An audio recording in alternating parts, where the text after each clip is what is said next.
Assalamualaikum warahmatullahi wabarakatuh. Alhamdulillahirabbil alamin. Hamdan syakirin, hamdan na'imin, hamdan yuafi ni'amahu wa yukafi'u mazidah. Ya Rabbana lakal hamdu kama yanbaghi li jalali wajhikal karim wa 'azimi sultanik. Allahumma shalli wa sallim wa barik ala nabiyyina Muhammadin wa ala alihi wa sahbihi ajmain. Alhamdulillah, puji syukur atas kehadirat Allah Subhanahu wa taala yang berikan kita nikmat dan hidayahnya sehingga kita bisa melaksanakan ibadah sholat taraweh tadi. Bagi teman-teman yang melaksanakan baik di rumah bersama keluarga, di musola maupun di masjid setempat, semoga kita senantiasa diberikan rahmat dan hidayah sehingga kita melaksanakan ibadah Ramadan dengan hati yang bergembira.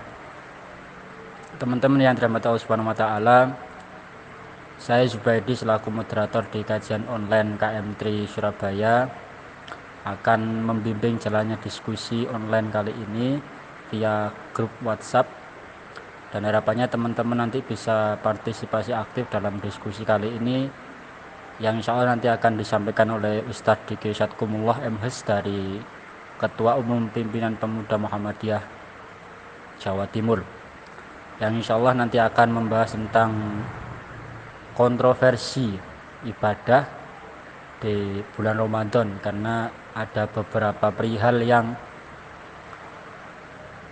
tidak berkenan untuk mengizinkan sholat jamaah. Ya, nanti akan dibahas bagaimana tuntunan Muhammadiyah dalam merespon hal seperti itu langsung oleh Ustadz Diki di grup ini. Kita menunggu Ustadz Diki dulu. Katanya beliau sedang makan. Nanti insya Allah setelah ini beliau akan memulai materinya dengan voice note yang langsung dikirim ke grup kajian online ini. Terima kasih, silakan mengikuti sambil menunggu Mas Diki. Bisa buka di Google barangkali tentang materi terkait agar bisa menambah wawasan teman-teman. Terima kasih. Assalamualaikum warahmatullahi wabarakatuh. Alhamdulillah alladzi qad wafaqa lil ilmi khairal khalqi wa ratuqa. Asyhadu an la ilaha illallah wahdahu la syarikalah wa asyhadu anna Muhammadan abduhu wa rasuluh. Allahumma shalli ala Muhammad wa ala alihi wa sahbihi wasallim. Qala Allah ta'ala fi kitabil karim, a'udzu billahi minasyaitonir rajim. Ya ayyuhalladzina amanu kutiba alaikumus syamu kama kutiba alal ladzina min qablikum la'allakum tattaqun. Amma ba'd, fa inna asdaqal hadisi kitabullah wa khairul huda huda Rasulillah sallallahu alaihi wasallam wa syarrul umuri muhdatsatuha wa kullu muhdatsatin bid'ah wa kullu bid'atin dhalalah wa kullu dhalalatin finnar. Teman-teman sekalian rahimakumullah, syukur alhamdulillah pada kesempatan kali ini kita bisa berbagi bersama-sama, saling berdakwah, saling mengkaji Islam lewat kajian kita pada malam hari ini. Terlebih alhamdulillah Allah memberikan kesehatan kepada kita sehingga kita bisa melaksanakan segala aktivitas di tengah wabah corona yang semakin membuat manusia ini semakin bergetar. Ketika kita menyebut asma Allah itulah, maka sejatinya kita akan dilindungi oleh Allah. Maka selama kita selalu bersyukur kepada Allah, maka Allah akan menjaga kita dan semuanya akan menjadi baik bagi kita semuanya. Salawat dan salam tetap kita aturkan kepada Nabi Muhammad SAW. Mudah-mudahan kita selalu istiqomah mengikuti apa yang beliau tuntunkan di dalam hadis-hadis yang sahih. Teman-teman sekalian rahimakumullah, melihat beberapa pekan ini kita melihat bahwasannya suatu wabah corona ini senantiasa menjadi batu sandungan bagi kita. Maka yang harus kita pikirkan bersama adalah kita jadikan ini semuanya adalah ujian dari Allah. Semata-mata kita lakukan kegiatan ini juga semata-mata karena Allah. Bagaimanapun juga karena corona atau covid ini adalah makhluk, semuanya adalah sama dengan kita adalah makhluk. Oleh karena itu kita harus tetap fokus di dalam bulan Ramadan ini, karena bagi kita Ramadan ini adalah suatu bulan yang kita tidak boleh melewatkan sedikit pun amalan-amalan di dalamnya. Teman-teman sekalian, sedikit sebagai refleksi, kita mengingat surat Al-Baqarah ayat 183 tentang puasa. A'udzubillahi minasyaitonirrajim. Ya ayyuhalladzina amanu kutiba alaikumusyamu kama kutiba alal ladzina min qablikum la'allakum tattaqun. Ayat ini diawali dengan ya ayyuhalladzina amanu, maknanya adalah kita selalu diingatkan untuk semakin beriman kepada Allah. Beriman dalam rangka kita akan diberi satu kewajiban, yaitu tentang puasa, seperti halnya diwajibkan orang-orang sebelum kita. Tujuan puasa ini la'alakum tattaqun, supaya kita ini bertakwa. Maka sebagai seorang muslim, sebagai hamba Allah, kita selalu meningkatkan ketakwaan kita. Dan ketakwaan ini mau tidak mau kadang adalah lemah bagi kita. Maka di bulan Ramadan ini diharapkan meningkatkan ketakwaan kita dengan sungguh-sungguh, dengan baik, dalam rangka semua akan menjadi kebaikan bagi kita semuanya. Yang kemudian adalah di dalam kita melihat tujuan daripada Ramadan, Allah menurunkan Al-Quran juga di dalam surat Al-Baqarah ayat 185. Syahrul Ramadan alladzi unzila fihil Qur'an hudal linnas wa bayyinatin minal huda wal furqan al-ayah. Maka Al-Qur'an ini diturunkan oleh Allah yang fungsinya adalah hudal linnas, menjadi hidayah, petunjuk bagi manusia. Di situ kita juga dilihatkan bahwasanya Al-Qur'an itu wa bayyinatin minal huda wal furqan, sebagai penjelas dan juga pembeda mana yang hak dan mana yang batil. Sehingga Al-Quran ini memang diturunkan kepada Nabi Muhammad supaya memberikan gambaran kepada manusia bahwasanya Al-Quran ini adalah sumber dari kehidupan kita. Ibaratnya kalau kita ini berjalan, ini adalah Al-Quran yang berjalan. Maka bagi kita mengerjakan amalan-amalan ini harus sesuai dengan Al-Quran dan juga sesuai dengan hadis. Teman-teman sekalian, kenapa kita selalu diingatkan dengan Al-Quran? Sebetulnya manusia itu akan jauh dari Allah karena jauh dari Al-Quran. Meskipun kelihatannya dia itu beribadah, tetapi kadang-kadang ibadah itu sifatnya formalitas. Maka ketika kita lihat sekarang ini, di tengah wabah yang seperti ini, ada hikmah di balik itu. Yang biasanya kita ini beribadah, menampilkan atau mungkin berbondong-bondong, kita akan diuji oleh Allah dengan ibadah. Bagaimana kita ini ibadah yang dilakukan di rumah, katakanlah. Yang ini nanti akan menjadi diskusi kita pada malam hari ini. Teman-teman sekalian, di dalam gerakan kita atau persyarikatan kita, Muhammadiyah mengambil langkah berhati-hati, atau istilahnya adalah ikhtiyat. Ini beda dengan ketakutan. Ikhtiyat, berhati-hati, beda dengan ketakutan. Oleh karena itu ketika kita ini berhati-hati, maka berhati-hati ini tujuannya adalah untuk memberikan perlindungan, memberikan keamanan, dan juga menghilangkan kebahayaan. Maka bagi kita semuanya saja, ketika Muhammadiyah mengeluarkan fatwa terkait masalah kontroversi, sebetulnya ini tidak kontroversi ya. Memang sudut pandang dari yang diambil oleh Muhammadiyah ini adalah sudut pandang berhati-hati atau ikhtiyat, karena melihat mafsadah yang besar ketika nanti kita sembrono. Maka Muhammadiyah sekali lagi mengambil peran untuk bagaimana melindungi atau menjauhkan dari hal-hal yang bisa menimbulkan suatu mafsadah atau kerusakan. Nah, disinilah yang harus kita pahami bersama. Di satu sisi ada saudara-saudara kita yang lain juga mengambil bahwasanya ini adalah suatu biasa ya. Maka bagi mereka yang mengerjakan itu ya monggo, karena juga di situ perlu ada kehati-hatian bersama. Sebetulnya kalau kita melihat himbauan atau maklumat dari PP, di situ mensiarkan bahwasanya kita diminta untuk berhati-hati dengan adanya beberapa protokol yang sudah disiapkan, sehingga bagi para takmir maupun orang yang menyelenggarakan sholat itu bahasanya adalah menghimbau untuk tidak menjalankan, dalam arti dikerjakan di rumah. Maknanya menghimbauan ini sifatnya umum, tujuannya supaya semuanya ini terselamatkan dengan baik. Nah, kadang ada suatu orang juga berpikir di bawah itu Muhammadiyah sendiri, kita tidak ngomong yang lain, di jamaah Muhammadiyah sendiri juga kita lihat beberapa ada yang masih buka masjidnya kepingin berjamaah.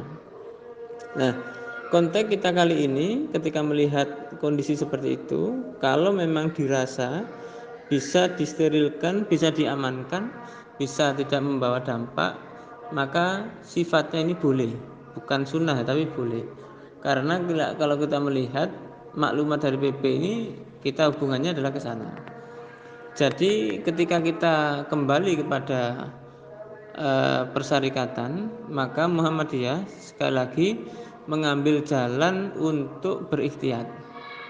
Maka bagi kita teman-teman sekalian, kalau dirasa masjid kita ini banyak dari penjuru mana saja bisa datang, memang alangkah baiknya mengikuti himbauan PP ini memang harus kita kerjakan, karena juga sifatnya untuk hati-hati.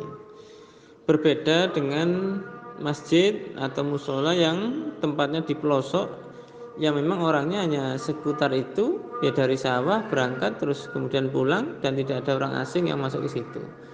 Ini sifatnya adalah hati-hati sekali lagi. Nah, ini saya juga melihat kondisi daripada kalimat dari PP yang sifatnya menghimbau. Itu memang anjuran ya, anjuran yang memang dikerjakan.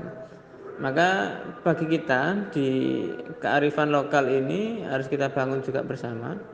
Bagaimana ada juga jamaah-jamaah yang di pelosok-pelosok itu masih tetap mengadakan. Yang terpenting bagi kita sekali lagi, kita tidak usah saling mengklaim nanti kalau tidak ini berarti Muhammadiyahnya tidak serius, yang tidak mengikuti dan sebagainya. Tetapi kita juga harus menyadarkan diri semuanya masing-masing, saling introspeksi.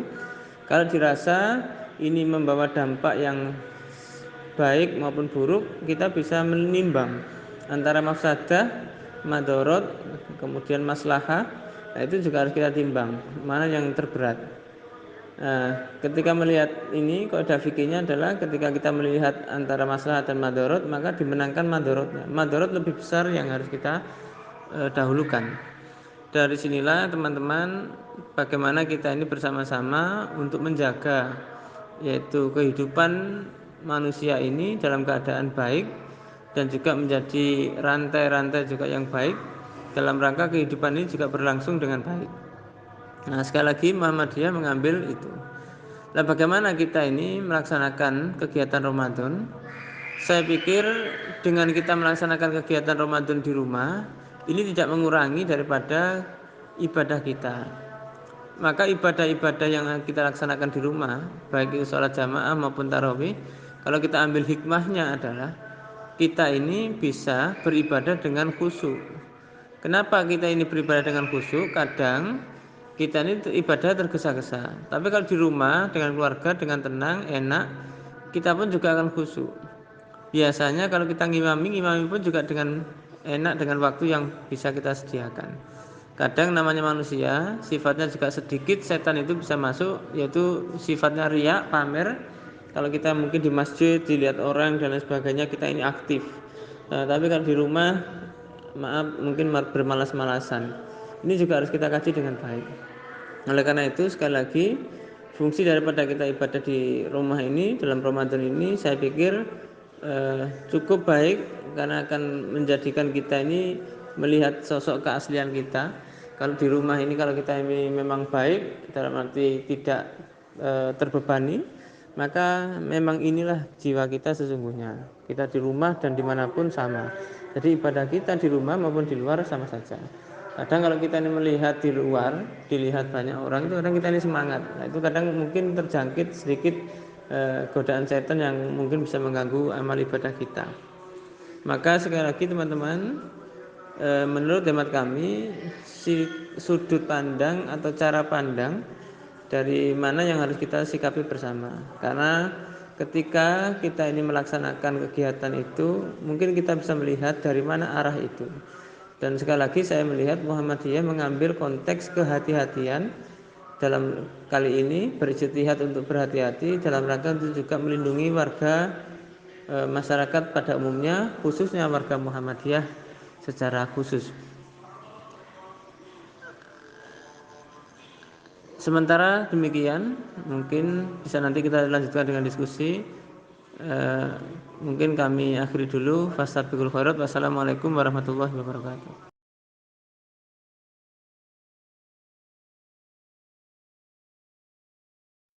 Waalaikumsalam warahmatullahi wabarakatuh. Ya, Mas Haru, terkait dengan bagaimana kita ini tidak memperoleh keutamaan di masjid. Mungkin yang pertama, untuk masalah ini ketika kita ada sesuatu hal karena uzur, maka di sini kita diperbolehkan untuk tidak ke masjid. Maka itu pun ketika ada uzur, karena uzur itu syar'i, maka Allah pun akan mengganti amalan-amalan kita seperti halnya kita di masjid. Dengan catatan memang kebiasaan kita ini senangannya ke masjid. Tetapi bagi yang jarang-jarang ke masjid, ya mungkin juga malas-malasan ke masjid, maka beda dengan yang orang yang rajin ke masjid. Nah, oleh karena itu menurut teman saya, kita tidak usah susah, karena pahala itu sudah diatur oleh Allah. Dan seberapapun besarnya pahala, diupayakan di rumah pun juga berjamaah. Maka berjamaah ini penting bagi kita. Jangan sampai kita sholatnya sendiri-sendiri. Bila perlu juga di rumah kita buatlah azan-azan, mungkin adiknya yang azan atau siapa yang azan, di rumah ini juga menjadi masjid-masjid bagi kita. Karena ini pun juga merupakan juga syiar juga bagi kita. Ketika rumah kita buat untuk sholat dan lain sebagainya, saya pikir rumah ini akan semakin bercahaya juga. Ini hikmah dibalik kita di dalam rangka menerima kenyataan seperti ini. Insya Allah fahala oleh Allah sudah dihitung seperti fahala kita ke masjid. Terima kasih.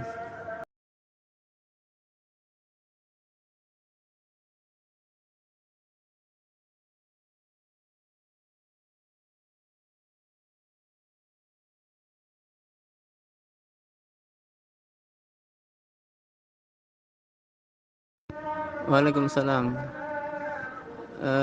Untuk solusi bagaimana kita ini, ada pepatah Jawa mengatakan mikul dhuwur mendem jero.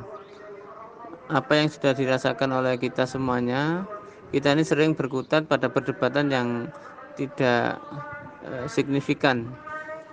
Oleh karena itu semuanya, mari kita kembali kepada aturan main kita. Di Islam itu semuanya berintelek, semuanya kembali kepada dasar atau dalil yang mengarah kepada kebijakan kita. Maka bagi mereka yang melaksanakan selama itu ada dalil, maka itu juga bisa kita laksanakan. Yang terpenting di situ Nabi juga menyampaikan man amila amalan laisa fi amruna fawarudun. Barang siapa yang beramal tanpa ada perintah dari saya, dari aku, Nabi, fawarudun, maka akan ditolak amalan tersebut. Nah, kata kuncinya adalah selama kegiatan itu berdasar ada dalil, maka kita laksanakan. Kalau tidak, mari kita jauhi. Dan kemudian bagi kita melihat konteks masyarakat kita yang seperti ini, tidak perlu kita susah, karena yaitu tadi memang ada orang yang wataknya seperti itu, ada yang bisa diingatkan, ada yang memang agak keras dan lain sebagainya.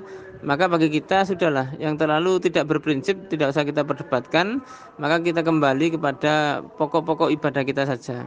Kalau ada orang tidak sholat baru kita ingatkan, tapi kalau masalah khilafiyah yang selama ini mungkin ada dasarnya, sama-sama dia pakai dalil, maka itu namanya khilafiyah.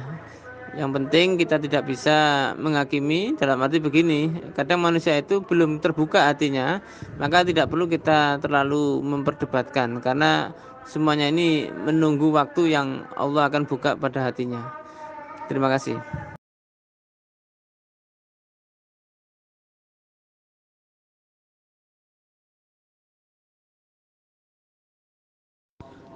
Waalaikumsalam warahmatullahi wabarakatuh. Untuk pertanyaan Mbak Lisa, sebetulnya kita ini melihat kondisi ini kadang memang juga perlu berpikir tenang ya. Kalau kita melihat, memang hadisnya itu jelas, untuk soft itu tidak boleh renggang. Di dalam kitab Risalatul Mu'awanah dijelaskan, kita ini kalau sedikit saja, celah kecil saja, setan bisa masuk. Apalagi setelah ini 1 meter lebih ya, maka menurut teman saya mestinya orang itu berpikir, kenapa kalau memang ada madorot, khawatir ada madorot, mending berjamaah di rumah, karena itu sebagai himbauan yang sifatnya untuk menuju kepada kemaslahatan kebaikan, bukan untuk kerusakan. Nah, ketika dikhawatirkan, itu kan juga ada hadis Nabi, dak ma yuribuk ilama la yuribuk, tinggalkan apa yang menjadikan kamu ragu-ragu menuju kamu tidak ragu-ragu. Kalau memang di masjid itu nanti ada sumber penyakit katakanlah, maka tinggalkan, jangan sampai kita melaksanakan di masjid yang sifatnya seperti itu. Maka ini tidak bisa ini dikategorikan darurat. Kalau memang darurat sudah ke rumah saja, tidak usah ke masjid. Semestinya begitu, tidak malah dibuat jarak 1 meter. Ini nggih ngapunten, belum bisa diterima dengan secara ini. Karena ini sifatnya ijtihad yang tidak pakai dasar. Maka ketika nanti ada orang-orang itu memakai 1 meter ini sebetulnya akan bertentangan dengan hadis Nabi untuk merapatkan itu. Kalau memang dirasa sekali lagi ada bahaya ketika berdekatan, maka sebaiknya malah di rumah, tidak usah kita pergi ke masjid, yang mana masjid itu nanti akan jangan sampai dicap sebagai pembawa virus, katakanlah begitu. Mungkin itu Mbak Risa. Terima kasih.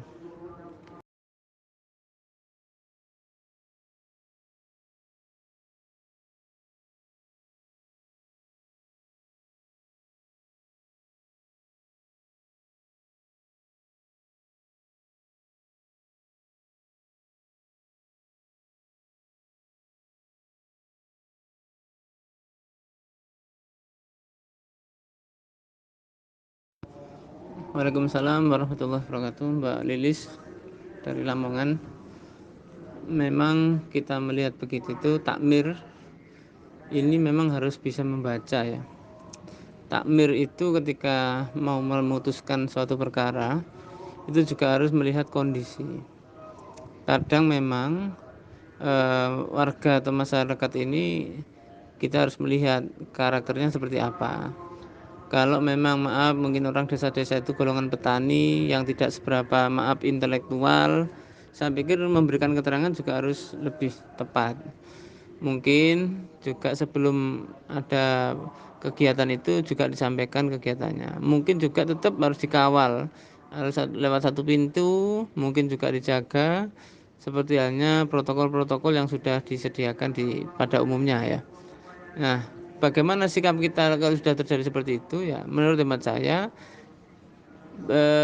hari ini dijadikan pelajaran, besok harus dibuat lagi takmir ini harus segera merapatkan barisan, berkumpul untuk segera membuat protokol yang jelas dan juga menjaga jamaah. Jamaah itu mungkin Pak masuk lewat mana pintunya, sehingga kemudian mungkin apakah dikasih di situ hand sanitizer atau sabun cuci tangan dan sebagainya dalam rangka untuk membersihkan itu.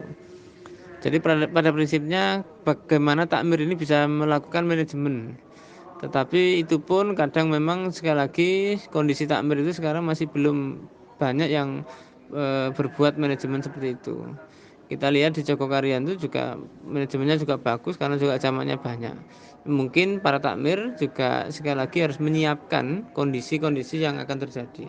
Bukan untuk kita pokoknya membuka, tapi harus menyiapkan betul mulai dari awal jamaah itu masuk sampai pulang, itu pun juga harus disiapkan. Saya pikir demikian. Terima kasih.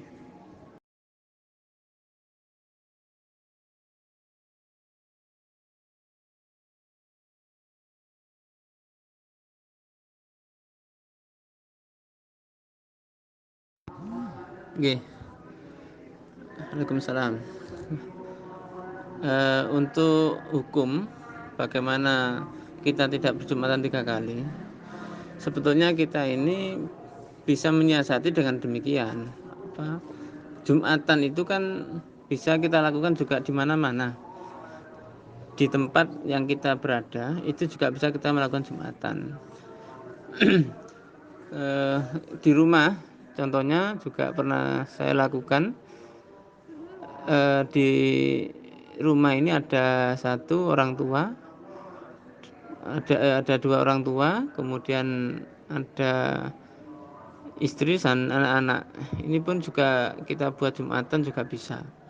Nah, kalau demikian ini menunjukkan bahwasannya bukan melarang jumatan ya, tapi memang mengganti jumatannya di rumah, tidak di masjid.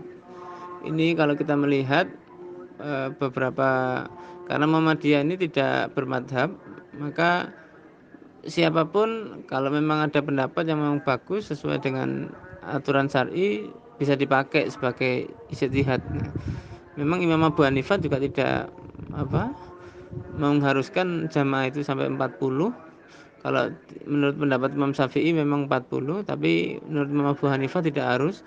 Yang terpenting ada imam, ada istilahnya imam, terus yang penceramah, kemudian ada makmum, 2 sampai 3 orang bisa dilakukan untuk sholat Jum'ah. Nah, bagaimana kalau memang ini bisa dilaksanakan dengan begitu? Kalau memang, tetapi kalau memang tidak bisa, katakanlah dia itu sendiri, tidak ada orang dan lain sebagainya, tidak apa-apa dia melakukan sholat duhur, karena memang kondisi, sekali lagi memang ini kondisi. Apalagi Surabaya ini kan terkenal dengan zona merah ya. Saya pikir ini bisa diterima. Kalau memang nanti di kondisi itu dia melihat ada kesempatan bisa berjamaah dengan tetangga yang memang kondisinya aman, maka saya pikir bisa berjumatan dengan tetangga, katakanlah begitu. Tapi kalau memang tidak, ya cukup di rumah, karena ini tidak kita tidak sengaja untuk meninggalkan, tetapi ini karena ada udzur yang sifatnya begitu. Beda dengan orang itu yang meninggalkan jumatan karena memang dia malas, tidak mau jumatan. Ini beda dengan kita tidak jumatan karena begini. Tetapi kalau kita memang lebih dari 1, 2, 3 orang ke atas, bisa kita lakukan jumatan dengan semaksimal mungkin. Saya pikir demikian.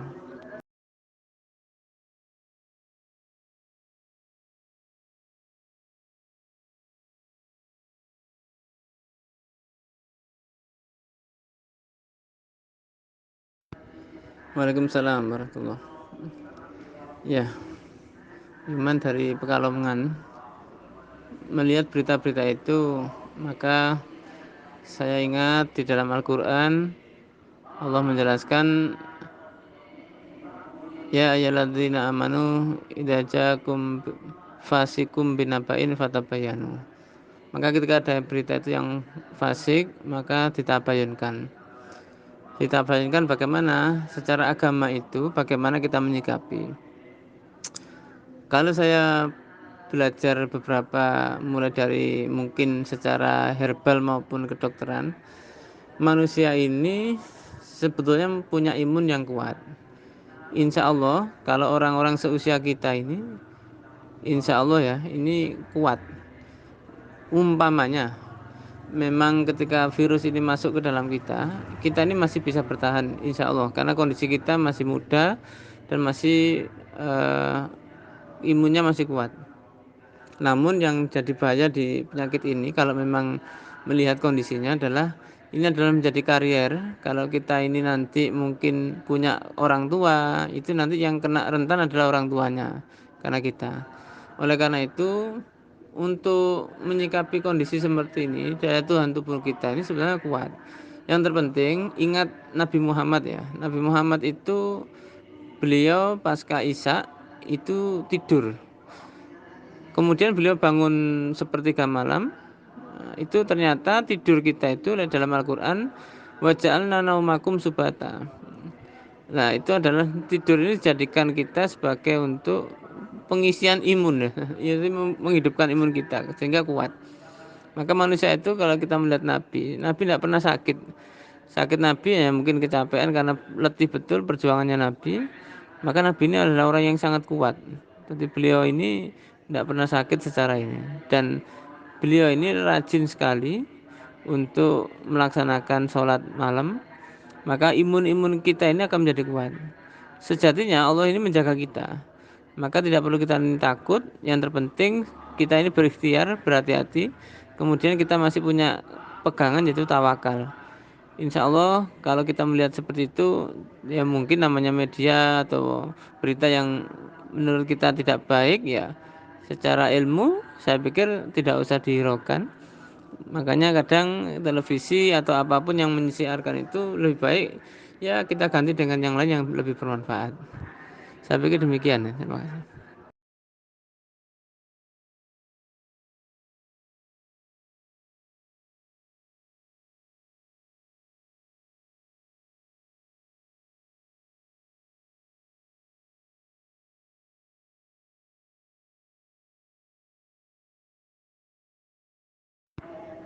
Waalaikumsalam warahmatullahi wabarakatuh.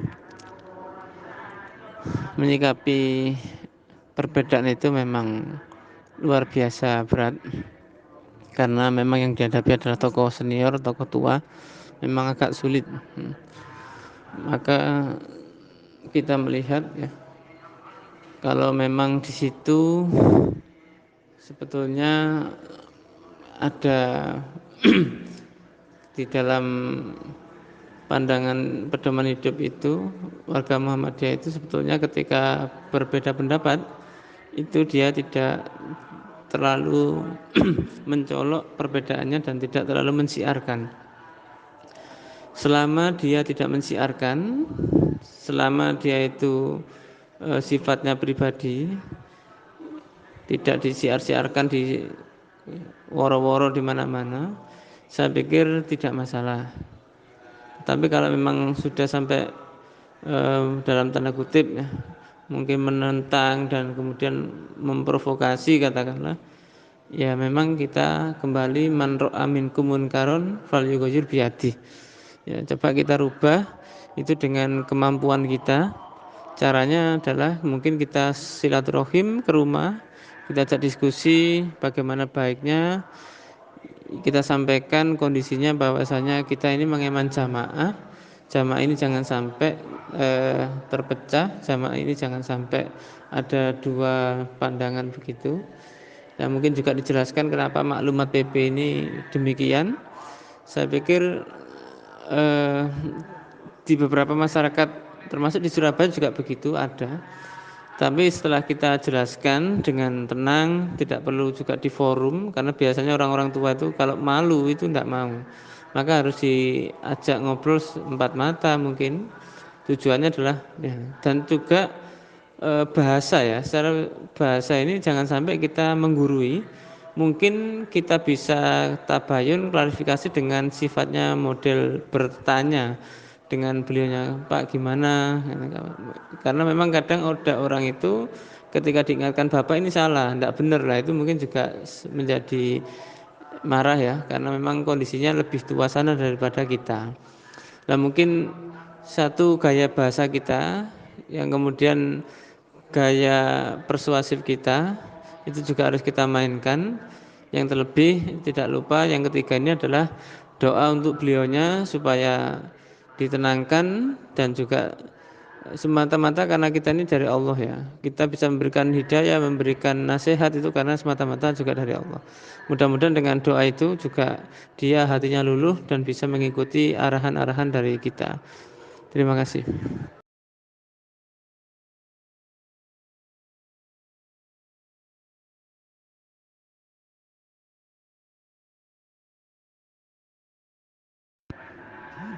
Ya.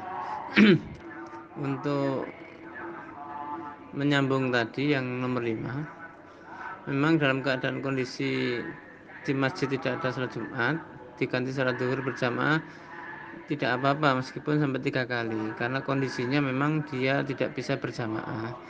Tapi untuk kehati-hatian kalau memang di rumah itu bisa berjamaah dengan melaksanakan sholat Jum'ah di rumah itu lebih baik, karena tidak harus kita ini banyak 40 orang, kita bisa laksanakan dengan 3 ke atas, 2 atau 3 orang lebih. Yang terpenting ada yang khutbah, ada yang imami gitu, saya pikir tidak masalah. Jadi ini untuk kehati-hatian mengambil hukum. Tetapi kalau memang tidak ada atau tidak bisa, ya cukup sholat zuhur berjamaah, ya tidak masalah. Yang penting itu.